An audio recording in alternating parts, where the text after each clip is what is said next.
Hello there, hi, how you doing? Welcome back to the channel. Welcome to the channel if it's your first time here. My name's Jim. We listen to music, we talk about music, we do all sorts of musicy things. Sometimes amazing things happen. Just last week, I got to talk to Mikko von Hertzen. Do you want to know what he said? Hello, Mikko. Welcome to the channel. Thank you so much. Nice to be here, at least virtually. Where are you in reality? I'm in Turku, one of the big cities in Finland. I am here for 4 days as an expert feedback. I'm giving feedback to new bands. There's a Okay. little bit of it's not a band contest, but there's like 11 bands that are playing live, and then I'm one of the three judges, so to say. That's So it. I'm Finland's Got here. Talent sort of thing. Yeah, I'm just kind of like giving supportive words to these new bands and acts. Yeah. Is it all rock or is it all sorts of music? It's mainly rock, but it's you never know what's coming. Like tonight, there's three bands that I never heard of, so you never know what it is. Okay. But usually it's like band instruments and stuff. Yeah. Right. Well, we always talk about von Hertzen brothers. Uh, what an amazing band, and what a discovery! And where have you been all my life? um, That's one of the questions that we hear a lot. Yeah. So I kind of have tried to sort of figure it out myself, and I don't know how right this is, but my guess is because you are from Finland, you're not from a an English speaking country, although you're singing in English. Your uh, machine that makes sort of von Hertzen brothers work, the band, sort of the administration, everything is all based in another country. Is it very difficult to get hold of the right people to talk to in, say, the US or in UK to get your music on the radio, to get it in front of the right people for people to hear it? It's when, for an example, just in the last year, obviously the Foo Fighters released a new song, and I was not disappointed with it. But I thought, okay, it's kind of not the best thing I've ever done. And I thought, New Day Rising, if you put that next to it, it's an older song, but this is an incredible track. If you put the two side by side, there's so much more energy and excitement and interest and everything in that song. Why is everyone not listening to Von Hertzen brothers, well as everyone is listening to Foo Fighters? It doesn't make sense. yeah, I mean, we've been asking that question a lot, and it's been demanding to keep on going because it's been like, of course, we went to the States back in 2014 to do New Day Rising, and we made it in Vancouver with Garth Richardson, who is a very famous producer. He did Rage Against the Machine and Red Hot Chili Peppers and all these big bands in the States.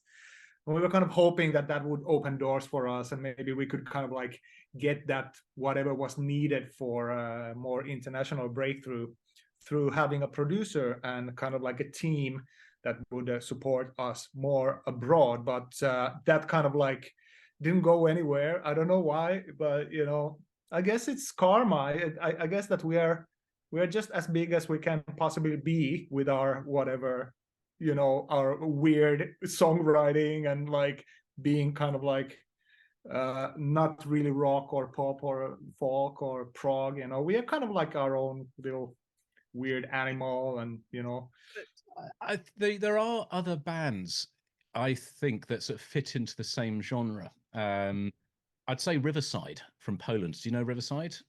yeah, I do. Yeah. So they are again sort of from sort of part of Europe that is not necessarily regarded as somewhere where there's lots of music Yeah. coming. So there seems to be a lot of music, but they seem to be doing very well, and I'm not quite sure how that is. Whether it's the label, they're on a record label, or what it is, because you guys are independent, aren't you?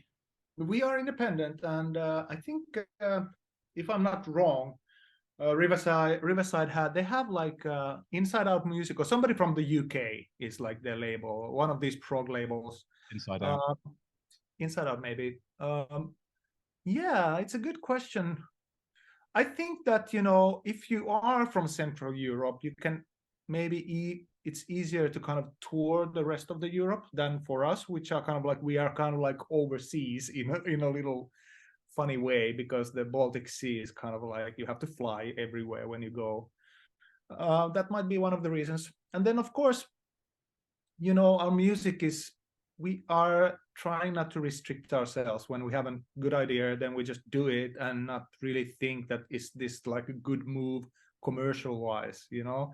So that, because Riverside still have, in my opinion, they have that metal element to them, so they appeal to the metal audience, and we really don't have any metal in our music.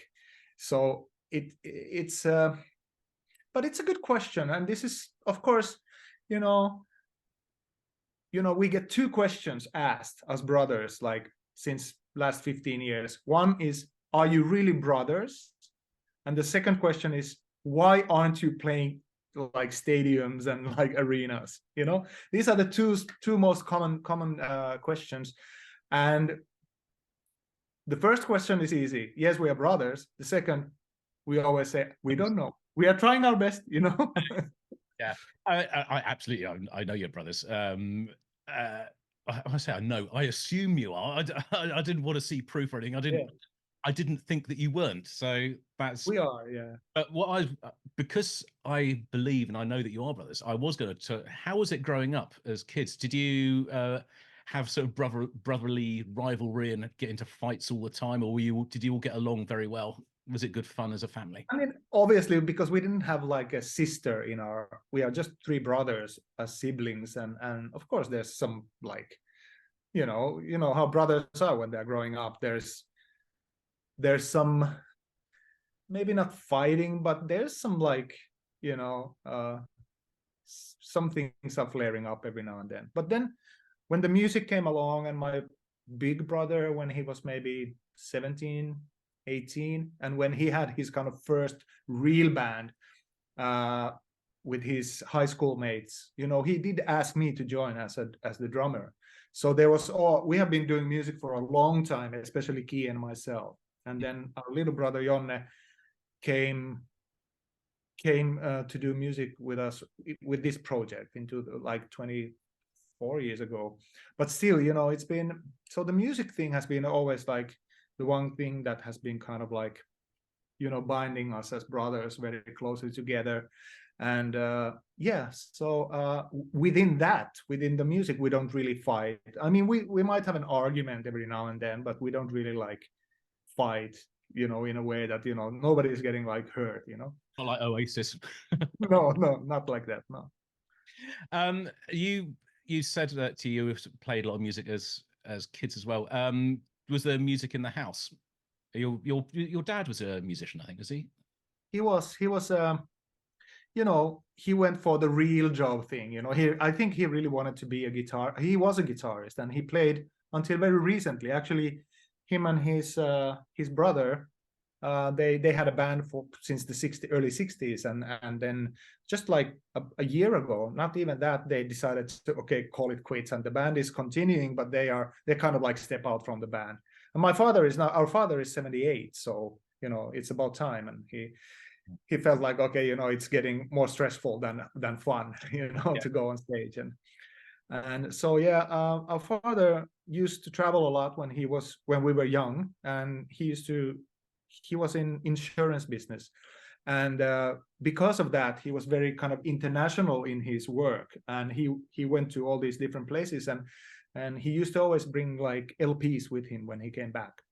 Okay. You know, just for us kids to listen to some new music. And he went to the States a lot, so we got like our Eagles albums and Lynyrd Skynyrd albums from Texas, because he went to Texas a lot, and ZZ Tops and all that stuff. Then also he did a lot of work in England, so he brought the Queen, like the box. I remember when he came with the, you know, all the LPs of Queen. He came like, you know, back home, and it was like he always brought stuff to listen to. And then we had a very big library, maybe not as big as yours, but you know, we had a very big library of music at home, and many kinds of music too. You know, our mother was more into like ABBA and, you know, like, you know, lighter stuff, and then our father really like Jerry Reed and Emmylou Harris and all this kind of like American singer-songwriter, kind of bluesy, folky stuff. And then of course, you know, we growing up, we were exposed to Iron Maiden and Motorhead and all that. So we had all that stuff at home. And then, you know, the influences were so many that that's kind of seen in the von Hertzen brothers music these days, that, you know, all those kind of things that we listened to when we were kids. That's what makes music so wonderful, isn't it? It's every year that goes past, new bands come up and people are writing new songs. They've got a lifetime of history of music to draw upon as an influence, so that you're bringing sort of stuff like singer-songwriter stuff and folk music and heavy metal from your sort of new wave British heavy metal, Iron Maiden and Motorhead, and so pop stuff that is, and it all sort of blends together to make something completely new, and it's really cool. I love that. Absolutely love it. I mean, of course, are kind of like, if you look into the brothers' music, I think the roots are mainly in British rock. You know, Queen, Led Zeppelin, you know, Richie Blackmore, Deep Purple, all these kind of like classic rock bands that were huge in the 70s. So that's kind of like, if you really look into it, that's kind of where, you know, when I started playing drums, I remember having in my headphones those albums like Deep Purple in rock, and you know, Queen and Pink Floyd, The Wall. You know, I knew it by heart. I played the whole record with that, you know, having that music in my ears. And then later on, of course, you know, it started just like, you know, because so much good music started popping up everywhere, especially in the early 90s. I felt like, oh my God, like even the radio was full of like really good songs, you know. And the grunge and everything that happened overseas, you know, there was like a big influence for a kid like me who was like 18, 19 years old, you know, as like a sponge, you know, imbibing everything that came, you know. And it was easier to find those things also than before. And you know, I maybe even have my own money by then to go to the record stores and buy stuff. And so, you know, all those things combined is kind of, you know, making us what we are, I think. How long's the band been going now? It's about, do you say 20 something years, 24 years? 2001 we released our first album, the debut. So presumably you started obviously a year or two before that to sort of to practice. We started like in year 2000 when my brothers came to I was living in India and they came there, and we had like our first like real demoing session in India. You know, the songs that ended up on our first album, we kind of like arranged together there. Do you still spend time in India now? I do. I still have an apartment there, and I go every year, probably 2 times, once a year. I try to kind of like, if I need to fly, I feel like I need to be there a little bit longer time, so that it's kind of like not like flying too much. Try to kind of keep it sensible in that sense. Does it feel like home, or does Finland feel like home, or is there two different things? Both feel. It's kind of my spiritual home is maybe more in India, and then my physical home is here. But it's kind of, you know, I've had the same place, the same apartment for 24 years now, so it's definitely a very important place for me. Right. So it's actually since the beginning of the band. Yep. And when you guys all come together, do you all write music, or is it just one person or two people particularly do the writing, or do you all three have ideas? We all write, we all compose music, and it's been more like leveling up actually, like last few albums. It used to be more kind of like, to start with, on my shoulders, and then Kia, my big brother, was always writing a few songs per album, and then it's kind of like, I would say that it's kind of like evened out quite a bit. So all of us write. My responsibility is to write the lyrics for my little brothers and my own songs, and then together with Kia, we usually kind of like tweak his lyrics for his songs. So he has an idea when he composes the song, and then we kind of like try to find the right words together for those songs. I find writing lyrics quite difficult. I write music and I write lyrics, but I can never get the two to sort of fit together. So I end up having a lot of poems. I've got books and books full of poems, and I've got hundreds and hundreds of CDs full of music that I've written, but none of them sort of fit together. I was like, oh well, this is this, and this is just instrumental music now. I can't make it work. It is rough. It's kind of like, always like when I write the songs, I have like an idea of how my mouth is going to be in that particular note, and then I just like, okay, this is like an place, and then I find a word that kind of like goes together with that feeling of how which syllable I'm like singing. So there are a few things like that, and then I have, of course, like, because been writing for so many years, I do have like techniques that I use, so that it kind of like those techniques kind of make it easier to come up with reasonable stuff in the end. But writing lyrics is tougher than writing music, for sure. But that's really interesting. So you're saying about you think of your voice as an instrument rather than actual the words themselves for when you're writing the music. So, okay, my voice is going to be an instrument in this, and it's going to be making a noise at this part. So you then have to try to think, okay, what word's going to fit with that? So that's really interesting. Really. Yeah. You might have a word, just one word in your like head when you're writing one particular chorus, for example, to a song, and then that word might not be the word that you end up using, but those syllables many times end up being those syllables to that new word that you end up using in that particular place, because your mind already kind of like is used to the kind of landscape of that syllable in that particular place. Yeah, that's how I work. Yeah. Do you find it difficult writing in English? Not really. I mean, of course, like if it would be my mother tongue, I would maybe be able to express myself a little bit, more with more variability. But at the same time, I think that listening to any band's lyrics, the English used in those in music, it's quite simple, and it should be when you're doing like internationally stuff. Using like posh language is maybe not the way to go anyway. So I've been reading a lot in English, like since I was a teenager, so that helps. My vocabulary is quite okay. So if I don't find the right word, I do have like, then I have like this songwriting, like rhyming dictionaries and stuff that I use. Yeah. So from those books, for example, some opening might come, and then you're like, oh, that's a not good idea, and then you kind of like work around that. As time's gone by, you've produced 9 albums now. Yeah, we're working on our 9th. Yeah, you've done 8 albums and 9. Yeah. But you've got a new live album coming out. Yeah. Is that that's the first live one you've done? This is our first. I mean, we have like recorded and we have put out like 15 years ago. We recorded a show, and then we just like that was kind of like that era of the band that we tried to get a little bit more going abroad, 2008. And so we decided to, just as a promotional tool for a digital EPK, electronical press kit, we recorded one live show and maybe had 5 or 6 songs put on this DVD that then we used for marketing.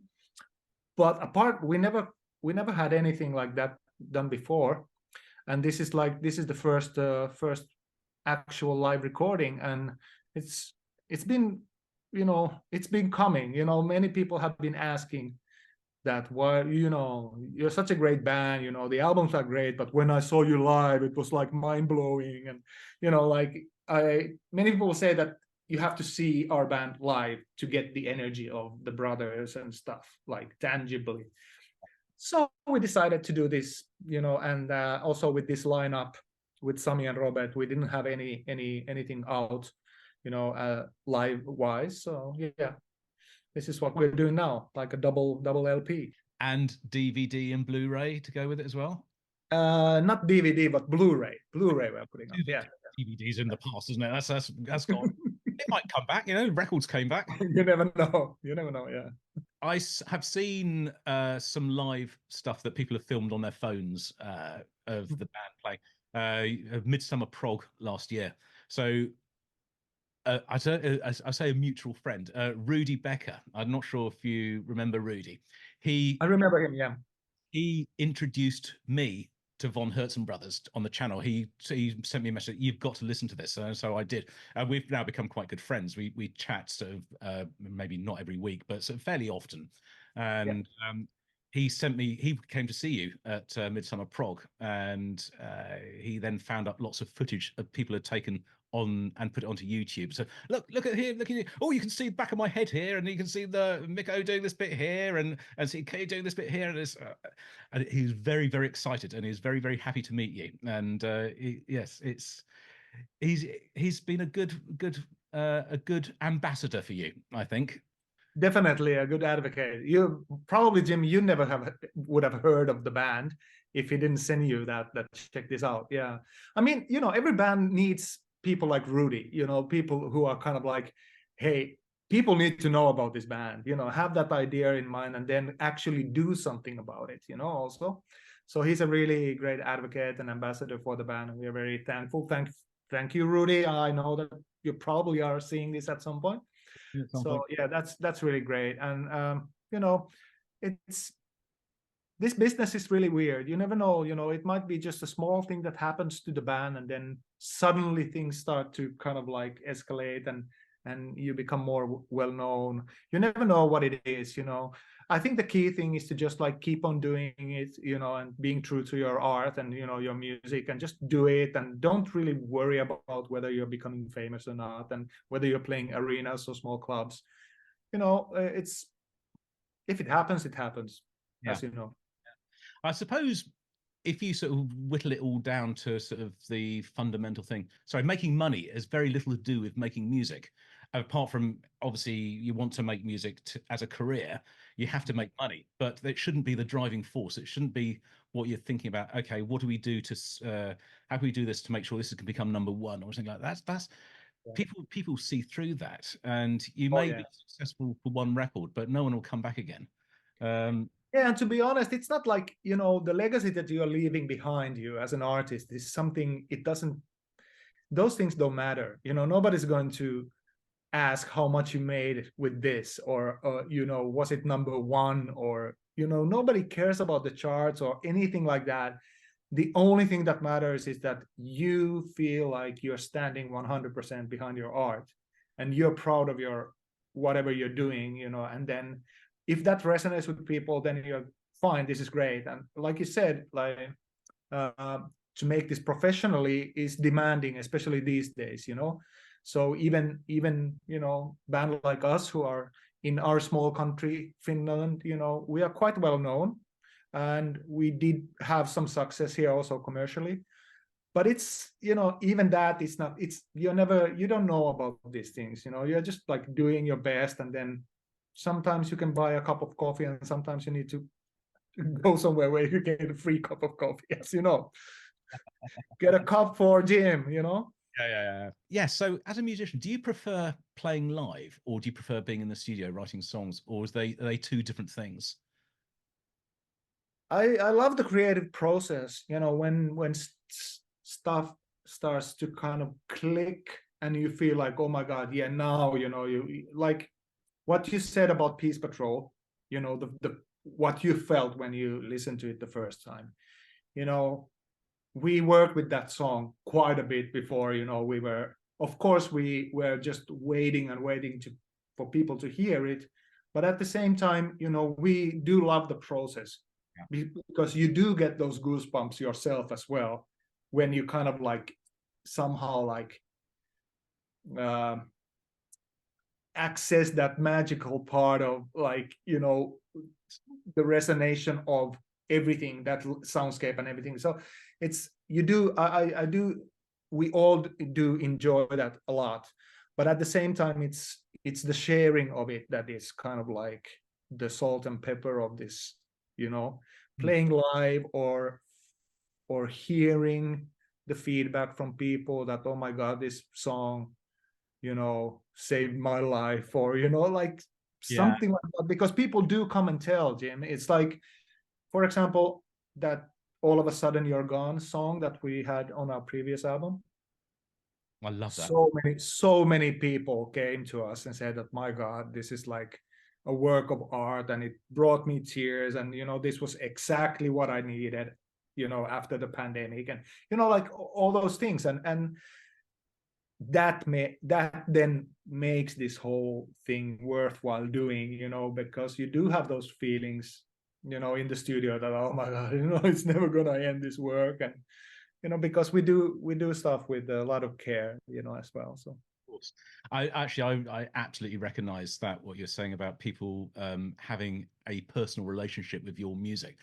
I've been in bands as well, and the last band I was in, it was quite a while ago, but we weren't massive, but we did a few little self-releases, and we did a tour around the UK, and we had, a few years after we'd finished, someone just sent us a message completely out of the blue, onto one of our websites that we didn't even monitor anymore. So I'm not quite sure how we sort of found it. Was asking if he could use permission, or have permission to use one of our songs at his girlfriend's funeral.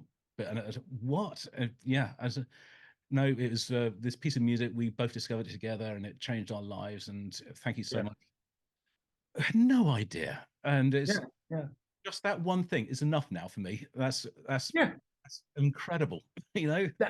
That's what I'm saying. It's not what you have on your bank account that matters really, and keeps you going. It's like those kind of like small treasured things that people come and tell you about your, like, the importance of your art, right?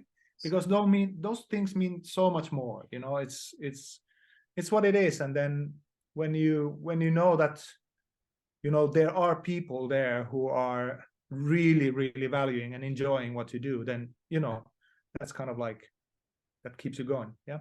Do you think you'll be coming back to the UK playing again? Hopefully. I mean, I already know that we are, but I can't tell you anything more. Yeah. At some point. Yeah, there are some plans, and there are some like touring plans for the end of the year and next year. So we do have like sketched down a little bit of like where we are going to go and what we're going to do. But of course, like the process of making number 9 is still kind of like in the initial stages at this point. So if we are able to meet our deadlines and all that stuff, then by the end of the year we'll be back. Okay. So how long do you take to write a record? How long do you think it takes? It really depends. It really depends. Like the last one took a long time because we decided that, okay, it's pandemic time and there's no sense of like, it doesn't make any sense to put out an album now. And then we just took half a year more to write some more. And then it ended up being this massive 71-minute prog, whatever, long, epic album. So if we have been kind of talking that we are trying to keep it like a little bit shorter this time, but you never know with us, if we get like that, you never know. But usually we do work almost 9 months with an album. And do you come in with ideas already? Do you just start with completely blank? We have already chosen the songs that we're going to work on. So we do have a lot of like written stuff. We haven't been able to sit down with the band yet in our rehearsal room, but we're starting next week. So then we'll just start working on the arrangements and go from there. Hopefully by the end of like March, we are pretty far already. I have signed up to be a peace patroller. Do you want to explain what that is? Because I think that's it's basically a street team, isn't it? Get people to spread the word. I think it's a great idea. Yeah, I mean, we tried a few times. Like back in the day, we had something called the von Hertzen Spirits, that were also kind of like street teams around Europe and stuff. But then it just kind of like died down because there was a little bit of a gap after war is over, with the pandemic and stuff. And now, since Peace Patrol as a song is resonating a lot with people, then we decided to kind of like reignite that thing of there are so many people who are coming to us and saying that, oh, kind of feeling the same that you, that, oh, why aren't you like Foo Fighters? You know, like, you know, is there anything, they are asking us if there's anything they can do to help. And then Julian and the brothers, we came up with this idea that, okay, let's have like something for these people. And Peace Patrol is meant for just that, that people can kind of like, you know, comment here and there about the band and kind of like spread the word. And if there's anything needed in a certain area, you know, if we're, for example, going on tour somewhere, maybe if we have Peace Patrollers there, they can help in something. And so that's the idea, that we are kind of slowly building that up, you know, so that people would feel that, you know, it's not only the band that is doing us, that we are a bigger family that is trying to spread the word of our music. So yeah, that's kind of like the gist of it, you know, the essence of it. So that if you feel like you want to be a part of our bigger family and spread the word, then it's easy to do, both in Instagram and Facebook, you know, to join the mailing lists and all that stuff. So I found it interesting. I've had my first I joined the Facebook group, I think, a few days ago. I hadn't realized when I joined it how many people were on there and how many have been following the band for a long time. They were sort of putting photographs of gigs they'd been to 16, 17 years ago. I thought nobody knew this band. There's a lot of people know them, and it's just me who doesn't know them. It's but Yeah. it's a select few know them, and I think those that do cherish you very much. Yeah, but it's like I said, Jimmy, it's like, it's so funny that, for example, let's say that there's an influence, like somebody, like an influencer somewhere who's following you, you know, your YouTube channel. And then because of your reaction video, they're like, hey, let me check that out. Then that guy might be like, hey, I really like this, and then puts out something. So it might just be like few steps like that, and then things will explode. There was one band in Finland who got like a song in a video game, you know, and they just like, because one person knew another person who was coding that, you know, doing the code for that game, they ended up having a song on that video game, and they became huge. Wow. You know, so it's like, it's not like, you know, it's just like, you never know with these things, you know. And then street teams and stuff like this, it's kind of like meant for people who really feel like they don't just want to get something from the artist. It's also, they want to kind of like be involved in helping the artist gain something more. You know? So, yeah, it's a brilliant movement, if you want to call it that. It's very good. And if people are coming to von Hertzen Brothers with absolutely no knowledge at all, where would they start? Where is there I mean, I was talking to Julia actually a day or two ago, saying that there's a playlist on Spotify which is This Is Von Hertzen Brothers, but I think that Spotify built that. You didn't build it, so that's not necessarily the right way to go. Where would you start? What's the access point to von Hertzen Brothers? I don't know. I really don't know. It's because, you know, 8 albums under our belts, there is so much music there, and there's so much different style of music there. I would say that we are like, it's kind of, this is kind of a bold statement, but I would kind of compare our band to Queen, not in a Freddie Mercury sense or Brian May sense or whatever, in a sense that they did whatever they wanted. They didn't care about the genres, or if they're rock or pop or ballad or riff, or they didn't care. If the song was good enough, they did it, no matter who wrote it. Was it the bass player, the drummer, the guitar player, or Freddie? They just like, let's do it, this is good. And that's kind of like how I see our band. You know, I don't know where to start when I start like, hey, listen to this. Of course, there are the most played songs that you can always like pick, that, okay, Flowers and Rust and New Day Rising and Let Thy Will Be Done and Peace Patrol. And so there are a few songs that people's favorites, but that doesn't even scratch the surface, I feel, you know. So there's so much stuff there that is kind of could be together with Neil Young, or it could be together with Pink Floyd or Sigur Rós, or so it's like, I don't know, I don't know. It's hard, isn't it? Really It's hard. It's hard, and that's kind of, I feel that that's one of the reasons why it's been very difficult to pigeonhole the band and kind of like put our band in a particular genre and a scene. For example, that there are rock festivals, like classic rock festivals in the UK and also in other parts of Europe. And then there are metal festivals, and then there are alternative folk festivals, punk festivals. If we try to get to a metal festival, they're gonna say that no, you're not metal enough. And if we're going to try to go to a prog festival, they go, oh, you guys are too rock, too pop. If we try to go to a rock festival, they go, no, you're too prog. So we are always too something because we have all those elements there. And it's kind of like, I feel that it's a good thing for the band, because it's kind of like, this is what we are. You need your own festival, von Hertzen Fest, and then just and have lots of different bands come to play at the festival. But maybe. But it's kind of like that might have been one hindrance, like, in our kind of like, progress, because it's so difficult to kind of like book us to a certain genre of festival. So these bigger festivals like Roskilde and the Finnish big festivals, like they work pretty well for us. But then, I don't know.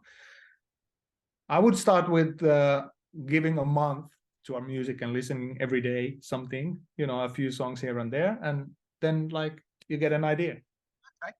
Well, what I'm going to do, I'll try and put together a playlist over the next month or so. I don't want to take up too much of your time. Just one other thing I wanted to ask you about.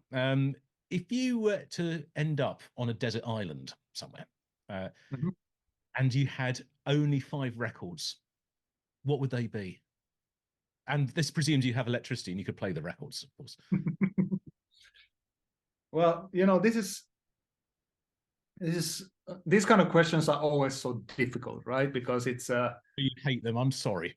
Yeah, it's so difficult because there's like, I would probably not take a single record with me, or I would take 100. Yeah. If there was 100, I could pick 100. I could pick, but then that top 5 is very difficult for me. And that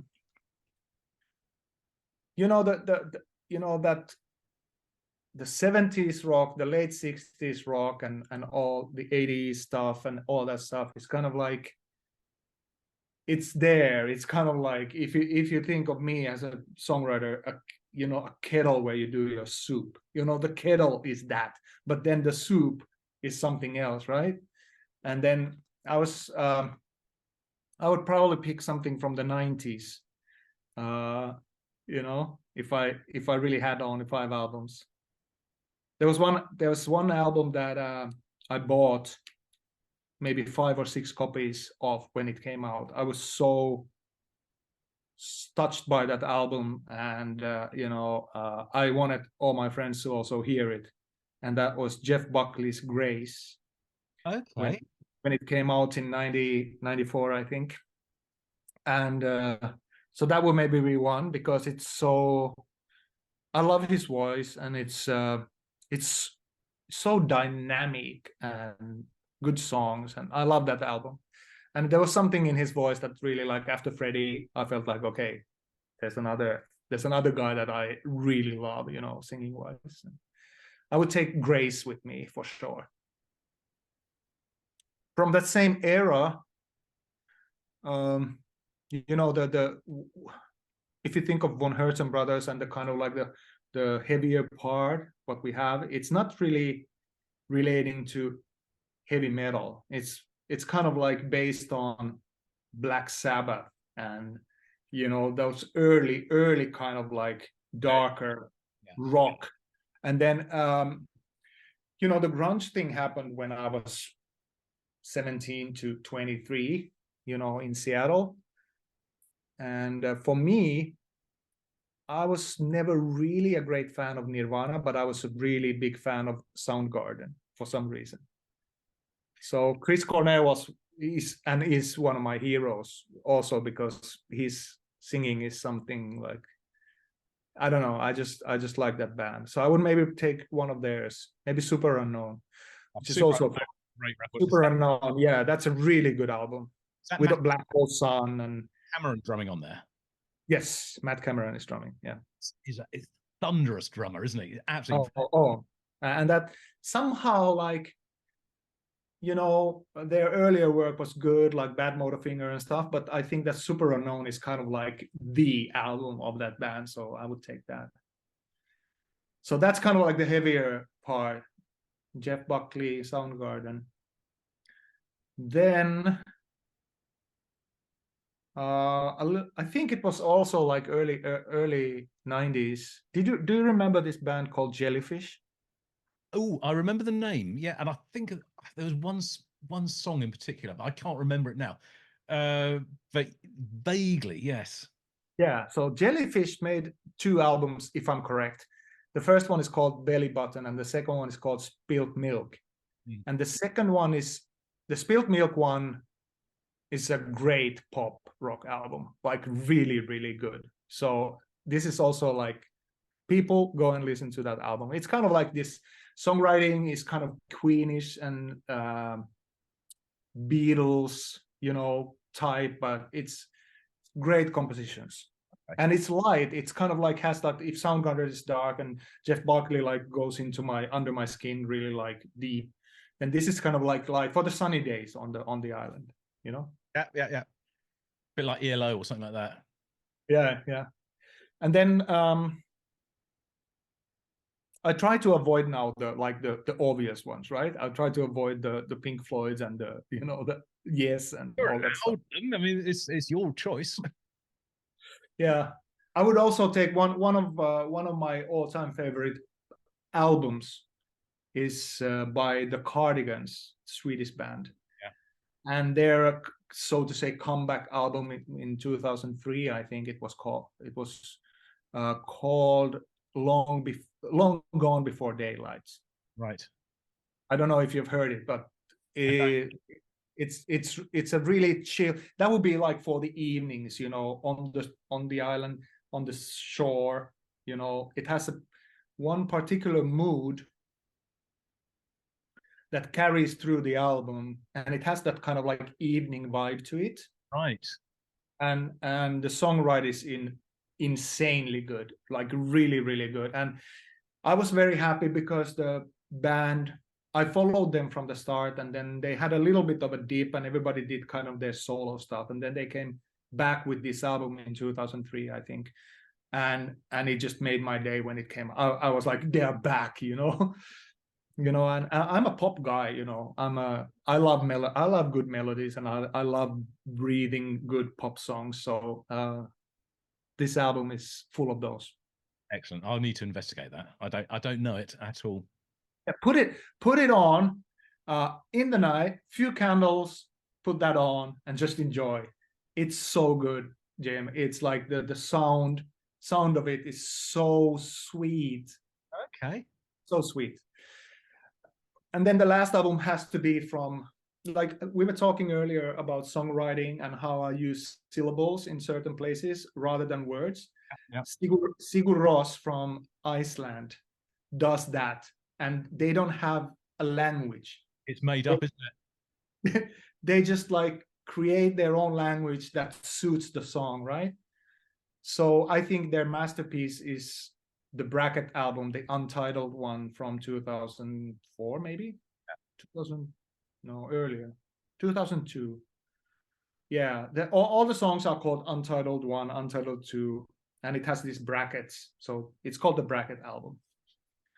So let's say that the island has a little bit of a mountain in the middle, you know, and I go there to meditate.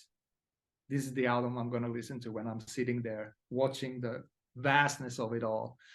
And I think with these albums, I'm covering many like needs that I have like as a listener. I guess you have a guitar with you as well, so you can write your own songs if you get bored of those 5. Yes, sir. Living now this instant, but yeah.